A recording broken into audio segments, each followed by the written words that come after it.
नमस्कार, स्वागत है आप सबका। आपके साथ मैं हूं मोनिका सिंह राणा। सबसे पहले बात सबसे बड़ी खबर की तो बीजेपी अध्यक्ष अमित शाह का आज उत्तराखंड आगमन हो रहा है। यहां उत्तरकाशी के रामलीला मैदान में आज बीजेपी के राष्ट्रीय अध्यक्ष अमित शाह चुनावी जनसभा को संबोधित करेंगे। इस मौके पर मुख्यमंत्री त्रिवेंद्र सिंह रावत भी उनके साथ मौजूद रहेंगे।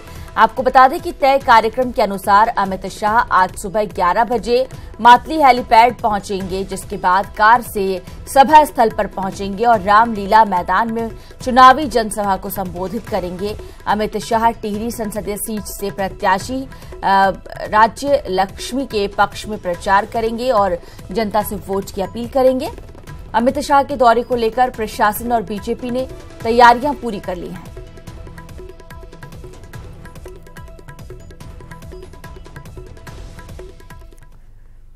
टिहरी संसदीय सीट पर उत्तरकाशी में आज अमित शाह की रैली होगी और यहां भागीरथी घाटी में लागू इको सेंसिटिव जोन का मामला गर्मा सकता है, जिसे कांग्रेस सरकार में लागू किया गया था। दिसंबर 2012 में यूपीए सरकार में गोमुख से उत्तरकाशी तक के क्षेत्र को इको सेंसिटिव जोन के दायरे में लाने की अधिसूचना जारी की गई थी। इसके तहत 2 साल के भीतर लोगों की राय लेकर एक आंचलिक महायोजना बनाई जानी थी, लेकिन राज्य सरकार निर्धारित समय सीमा में लोगों से राय शुमारी कर ही नहीं पाई। इस बीच 2014 में केंद्र में बीजेपी की सरकार आ गई। राज्य के हरीश रावत सरकार ने दिसंबर 2014 में कैबिनेट में इको सेंसिटिव जोन के निर्णय को वापस लेने का प्रस्ताव मंजूर कर केंद्र को भेजा, लेकिन कोई हल नहीं निकला। इससे भागीरथी घाटी में बंद पड़ी लोहारी नागपाला और पाला मनेरी जल विद्युत परियोजना के दोबारा शुरू होने की उम्मीद पर भी पानी फिर गया। इसके अलावा भी कई अन्य ऐसे प्रतिबंध हैं जिसने लोगों की परेशानियां बढ़ा रखी हैं। अब कांग्रेस इसे चुनाव में मुद्दा बना रही है। और पहले भी कांग्रेस ने इस बात पे एतराज जताया है कि इको सेंसिटिव जोन का जो मैटर है उसमें जो है वो केंद्र सरकार इसमें निर्णय ले और इसको इको सेंसिटिव जोन को हटाए, जिससे वहाँ के विकास कार्य प्रभावित न हो। वहीं बीजेपी का कहना है कि इको सेंसिटिव जोन का फैसला वापस लिया जाए या स्थानीय लोगों के हितों का बचाव करते हुए इसके कुछ प्रतिबंध शिथिल किए जाएं, ये विचाराधीन है और जल्द इस पर फैसला लिया जाएगा।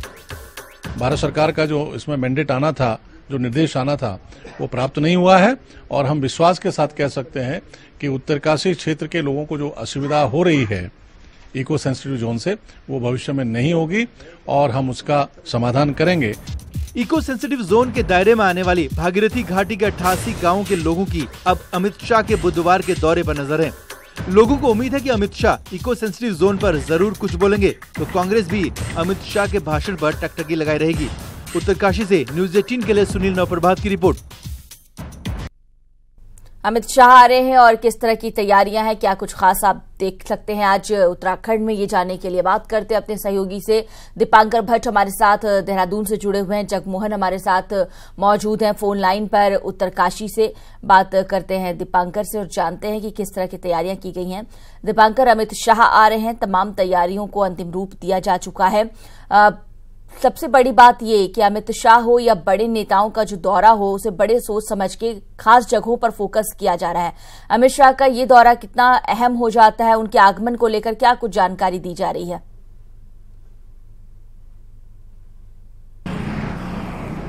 बिल्कुल मोनिका, क्योंकि चुनाव का दौर है। अमित शाह जब से बीजेपी की सरकार उत्तराखंड में आई है, पिछले 2 साल की बात करें तो देहरादून तक जरूर आए, लेकिन पहली बार है जब वो पहाड़ में रैली करने जा रहे हैं। उत्तरकाशी के अपने मायने हैं। काशी विश्वनाथ, जहां बनारस से जहां प्रधानमंत्री नरेंद्र मोदी चुनाव लड़ते हैं, उसी के साथ छोटी काशी या उत्तराखंड में काशी कहा जाता है उत्तरकाशी को। गंगा भागीरथी जो आई है उत्तरकाशी, उसका एक अहम पड़ाव है। वही गंगा फिर वाराणसी पहुंचती है।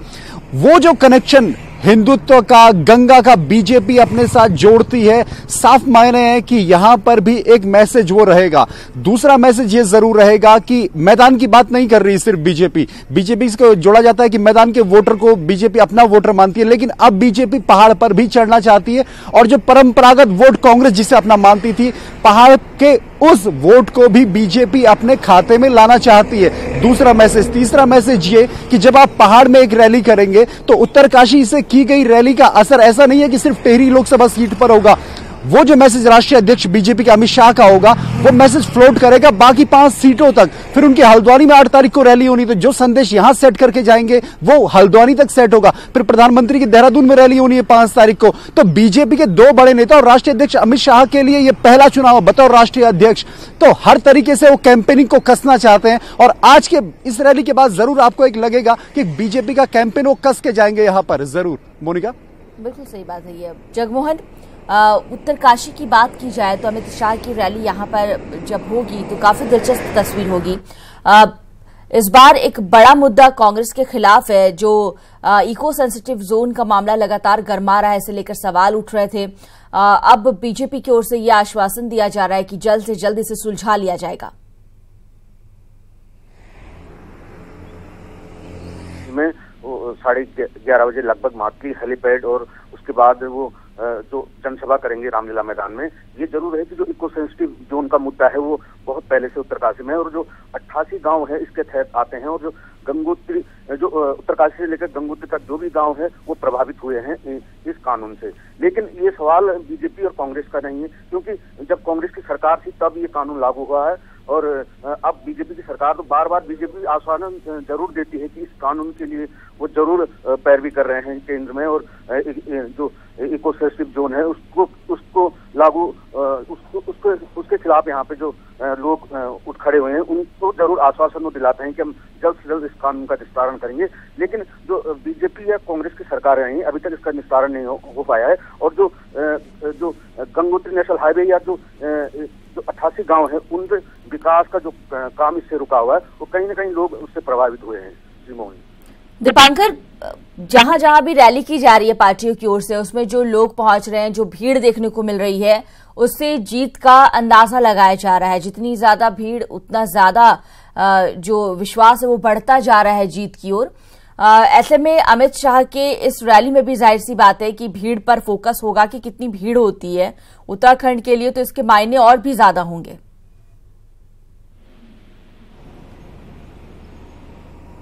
बिल्कुल मोनिका, भीड़ काफी कुछ तय करती है। भीड़ ये तय करती है कि आपकी पार्टी के प्रति लोगों में किस तरीके का उत्साह है, किस तरीके का रुझान है।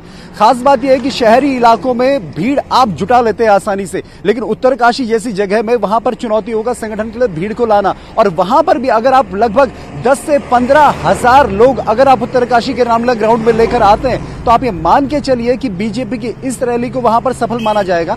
और जिस तरीके के संगठन बीजेपी का आगे बढ़ रहा है, बूथ स्तर पर जिस तरीके से बीजेपी काम कर रही है, आप 5 की 5 सीटों पर या पूरे देश में कहें, बीजेपी ने जो बूथ तक पहुंचने का काम किया है उससे खासी मजबूत स्थिति में बीजेपी है। और वहीं पर कांग्रेस लैग कर रही है, वहीं पर कांग्रेस कमजोर पड़ रही है। तो अब उत्तरकाशी की रैली भी इसी तरीके से देखी जाएगी। प्रधानमंत्री मोदी की जो रैली होगी वो इस तरीके से देखी जाएगी कि भीड़ जो आपके साथ है, क्या वो आपका वोटर है या नहीं है। पर बीजेपी का संगठन कुल मिला के अभी तक कांग्रेस पर हावी है इलेक्शन में। शुक्रिया आपका दीपांकर इस तमाम जानकारी के लिए। जगमोहन, आपका भी शुक्रिया। तुम्हारे दोनों सहयोगी अमित शाह के दौरे को लेकर तमाम जानकारी मुहैया करा रहे थे। और खबरों में आगे बढ़ते, पौड़ी सीट पर कांग्रेस प्रत्याशी मनीष खंडूरी की गाड़ी से मंगलवार को कांग्रेस का झंडा उतार दिया गया। मनीष खंडूरी कल चमोली के मायापुर में थे और खंडूरी का आरोप है कि उनकी गाड़ी से पुलिस ने जबरन झंडा उतार दिया, जबकि उनके पास इसकी परमिशन भी थी। यही नहीं, आरोप है कि गाड़ी के ड्राइवर का लाइसेंस भी जब्त किया गया, जिसे बाद में विरोध के बाद लौटा दिया गया। अब कांग्रेस ने प्रशासन पर गंभीर आरोप लगाए हैं। चालक हैं, एक तो उनका लाइसेंस ले लिया गया था और उसके बाद जो गाड़ी में जो झंडा है वो भी उन्होंने निकाल दिया था। गाड़ी पे परमिशन ले रखी है हमने, उसके कागजात भी हमारे साथ थे। तो मैं ये नहीं कहूँगा ये क्यों हुआ, बट ये हुआ। हमारे पास जनसंपर्क की भी परमिशन थी और गाड़ी की भी परमिशन थी, फिर भी जो है निर्वाचन वालों ने सिर्फ एक पुलिस वाले ने झंडा उतरवा दिया। इसकी कंप्लेंट हमने निर्वाचन आयोग को। पौड़ी सीट पर कांग्रेस प्रत्याशी मनीष खंडूरी ने मंगलवार को चमोली के पीपल कोटी और मायापुर में जनसंपर्क किया और इस दौरान मनीष खंडूरी अपने पिता बीसी खंडूरी के नाम पर वोट मांगते नजर आए। साथ ही कहा कि वो अपने पिता के नक्शे कदम पर चलते हुए ईमानदारी से काम करेंगे। मैं आया हूँ, इतना उत्साह मैंने बहुत उत्साह देखा है अपने जब से मैं चला हूँ 26, 25, 26 तारीख पर। इतना उत्साह मैंने अभी तक तो नहीं देखा। कहा था कि लड़ाई असली मुद्दों की है ये लड़ाई है कि विकास की है, ये लड़ाई है बेरोजगारी के खिलाफ, ये लड़ाई है चिकित्सा की, चिकित्सा को बढ़ावा देने के लिए, ये लड़ाई है आपकी पूरी शिक्षा जो है वो गढ़वाल में खत्म हो रही है, ये लड़ाई है पलायन की। टिहरी लोकसभा प्रत्याशी महारानी राज्य लक्ष्मी शाह के समर्थन में सीएम त्रिवेंद्र रावत ने चक्राता में जनसभा की। उन्होंने बीजेपी की जीत का दावा किया, साथ ही कहा कि इस बार चक्राता में ही कांग्रेस सबसे पीछे रहेगी। आपको बता दें कि टिहरी सीट पर प्रीतम सिंह कांग्रेस प्रत्याशी हैं, जो लगातार 4 बार चक्राता से विधायक हैं। और निश्चित रूप से इस बार चक्रोता विधानसभा से भी महारानी माला राज्य लक्ष्मी शाह जी विजयी होंगी। यहाँ का तमाम जो नौजवान है वो आज मोदी जी के साथ है और देश के साथ है, राष्ट्रवाद के। बीजेपी के केंद्रीय संगठन महासचिव मंगलवार को अचानक देहरादून पहुंचे। जोईवाड़ा में एयरपोर्ट के पास रामलाल ने बीजेपी नेता और कार्यकर्ताओं से मुलाकात की। गुपचुप तरीके से बुलाई गई इस मीटिंग में मुख्यमंत्री त्रिवेंद्र रावत, कार्यकारी प्रदेश अध्यक्ष नरेश बंसल और मदन कौशिक के साथ कई नेता मौजूद थे। रामलाल ने यहां कार्यकर्ताओं को जीत के मंत्र दिए।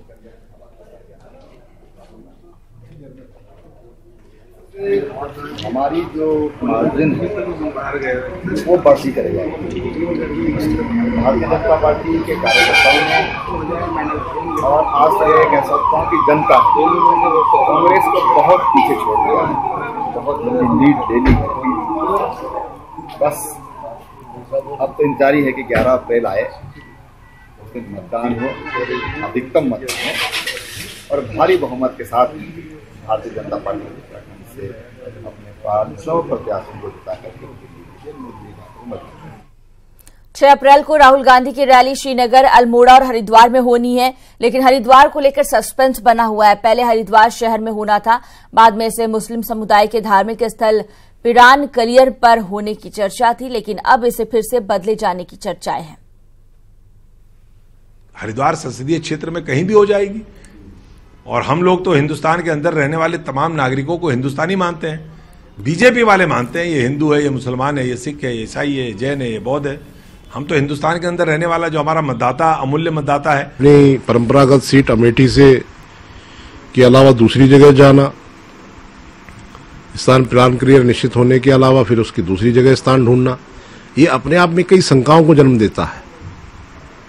अपने आप में यह संकेत देता है कि कहीं न कहीं एक दिग्भ्रमिता की स्थिति कांग्रेस के नेतृत्व में है।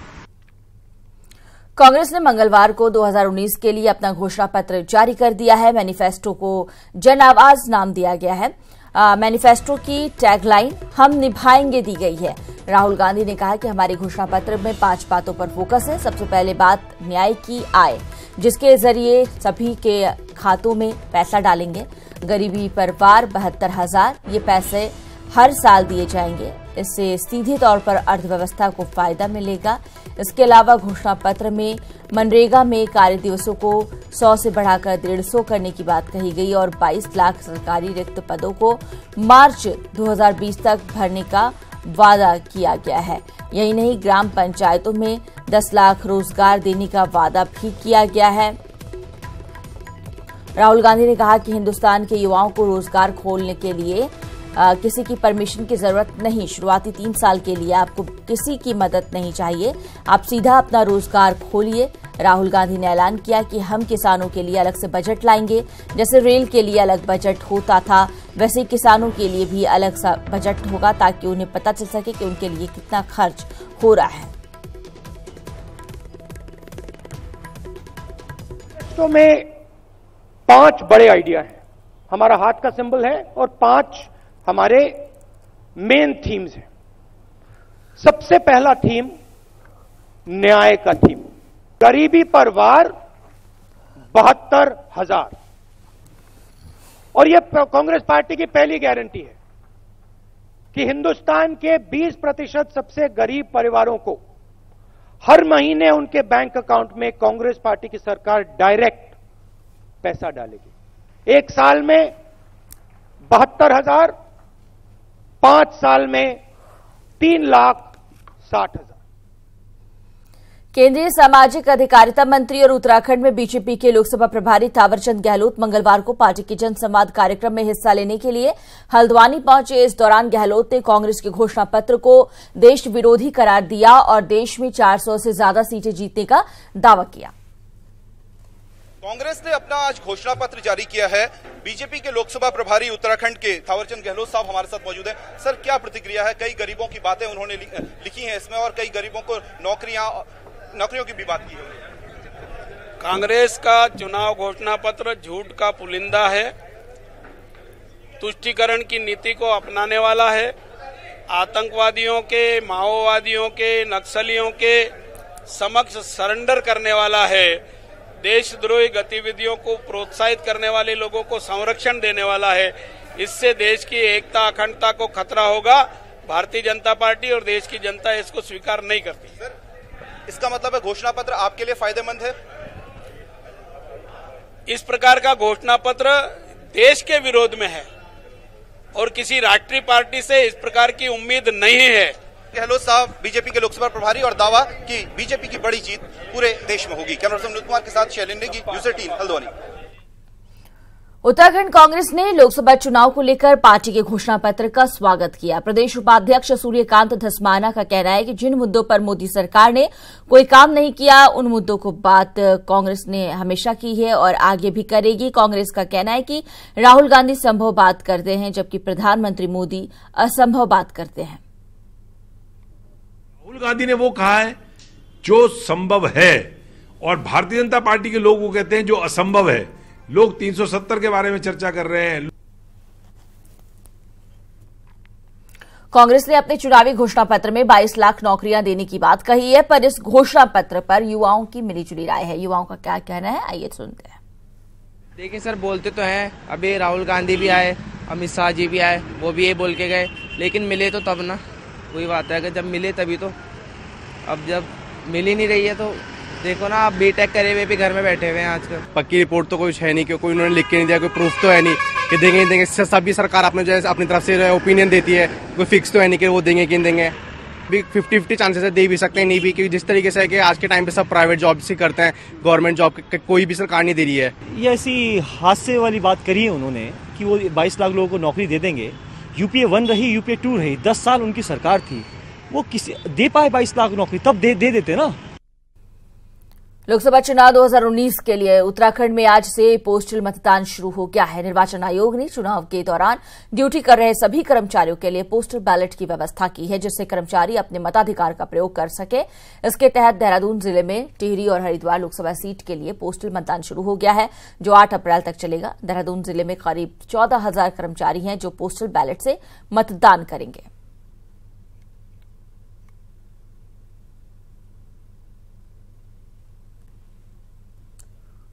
दिन पर अपने मताधिकार का प्रयोग नॉर्मली उस बूथ पर नहीं कर पाएंगे, क्योंकि वो किसी दूसरी जगह जो ड्यूटी में रहेंगे, उनको पोस्टल बैलेट दिया गया है।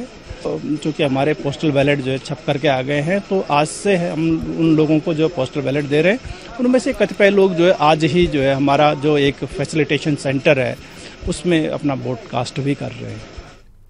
बड़ी खबर देहरादून से है। यहां तंत्र मंत्र विद्या के नाम पर इलाज करने का दावा कर नाबालिग से कई बार दुष्कर्म करने का मामला सामने आया है।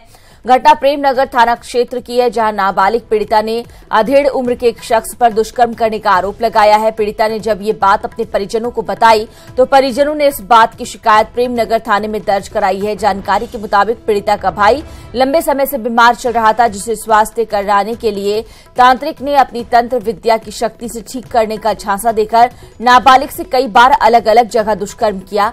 वहीं पुलिस ने पीड़िता की शिकायत पर आरोपी के खिलाफ मुकदमा दर्ज कर मामले की जांच शुरू कर दी है।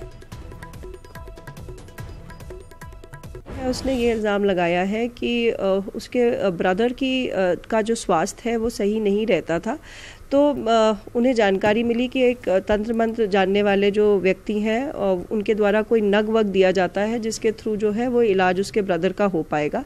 इस लालच को देकर उस व्यक्ति ने उन्हें बुलाया और उनके साथ जो है गलत कृत्य किया, जिस संबंध में महिला जो पीड़िता है उसके द्वारा तहरीर दी गई है। थाना प्रेमनगर को इसमें आवश्यक विधिक कार्रवाई करने हेतु निर्देशित कर दिया गया है।